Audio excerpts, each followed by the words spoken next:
നാളെ പൊന്നുന് സ്കൂളിൽ ഫെയർവെൽ ഫംഗ്ഷനാണ്.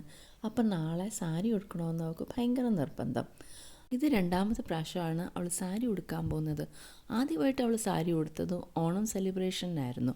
സാരി ഉടുക്കാൻ കോൺഫിഡൻ്റ് ആയതുകൊണ്ട് മാത്രമാണ് സാരി ഉടുത്തുകൊണ്ട് പോകുന്നത്. അപ്പം ഞാനിവിടെ സാരി ഉടുപ്പിക്കാൻ വളരെ സിമ്പിൾ ട്രിക്കാണ് ഉപയോഗിക്കുന്നത്. നിങ്ങളും നിങ്ങളുടെ മക്കളെ സാരി ഉടുപ്പിക്കാൻ ഇതുപോലെ ഒന്ന് ട്രൈ ചെയ്ത് നോക്കൂ. എല്ലാ വട്ടം നമുക്ക് പാർലറിൽ കൊണ്ടുപോയിട്ട് സാരി ട്രിപ്പ് ചെയ്യാൻ പറ്റില്ലല്ലോ. അതുമാത്രമല്ല, അത് കോസ്റ്റ്ലിയും കൂടിയാണ്. എങ്ങനെ നമുക്കത് സിമ്പിളാക്കാമെന്ന് നോക്കാം. ആദ്യം തന്നെ നമ്മൾ സാരി നല്ലതുപോലെ ചുളിവില്ലാതെ തേച്ചെടുക്കണം. ഇനി നമ്മൾ ഷോൾഡറിലോട്ട് ഇടാനുള്ള സാരിയുടെ പ്ലീറ്റ് കുഞ്ഞുങ്ങളുടെ ആവശ്യത്തിനനുസരിച്ച് എടുക്കണം. എടുത്തു കഴിഞ്ഞതിന് ശേഷം അതിനെ ഒന്ന് ലെവലാക്കണം. ലെവലാക്കി കഴിഞ്ഞതിന് ശേഷം തോളത്തൊട്ടിട്ട് അതിൻ്റെ മെഷർമെൻറ്റ് നോക്കണം, എത്ര ലെങ്തിൽ വേണമെന്ന്. അത് കഴിഞ്ഞതിന് ശേഷം അത് പിന്ന് വെച്ച് സെക്യൂർ ചെയ്യണം. ഇനി നമ്മുടെ അടുത്ത സ്റ്റെപ്പ് വാട്ട്സ് ഞൊറു മാൻ എന്ന് പറഞ്ഞാൽ നമ്മുടെ ഈ ഞൊറു ഉണ്ടല്ലോ, ഇത് കറക്റ്റ് ആൻഡ് പെർഫെക്റ്റ് ആയിരിക്കണം.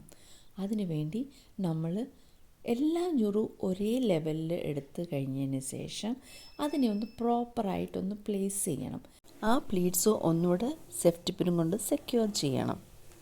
അത് കഴിഞ്ഞിട്ട് മേളിൽ നിന്ന് താഴെ വരെ പ്ലീറ്റ്സ് എല്ലാം കറക്റ്റായിട്ട് ഓർഡറിൽ വെച്ചിട്ട് വീണ്ടും ഒരു പിന്നും കൊണ്ട് നമ്മൾ സെക്യൂർ ചെയ്യണം.